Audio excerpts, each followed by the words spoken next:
So we're right outside the building, and I want to give you a look at the door. Glass is shattered on the ground. A lot of police are here. Some additional officers just arrived in the last few minutes, including the spokesperson for DC Police. So just about 15 minutes ago, a bunch of us were out here and we watched as the suspect was transported from the building. African-American man, looked to be in his 40s. He was conscious and breathing as he was transported into the ambulance and taken away. So we are still just waiting for some more information about, was this man armed? What was his purpose of being here? But I can just tell you a little bit of what happened today as I was coming into work. It was soon after this suspect was shot. It was right around 3:15.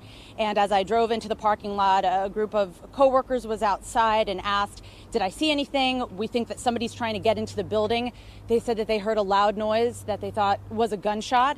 And so we all got into our cars and we decided it was best to leave. Sue Palka got into my vehicle and we all just drove off the property.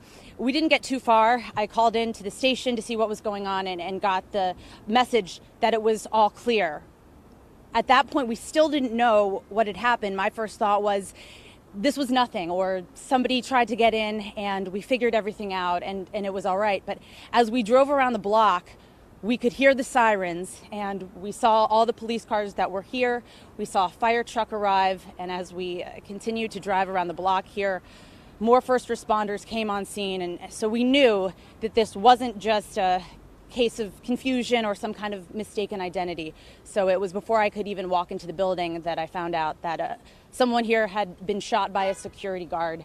And not too long after that, I would say maybe 10 minutes later, we saw that suspect being transported out of the building.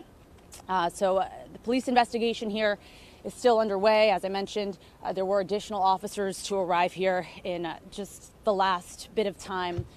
Certainly very surreal to be outside your workplace covering something like this and just wondering what this person's intent was and what they were doing here and what could have happened. And so we'll continue to stay out here. I'm hoping to motion over to the police spokesman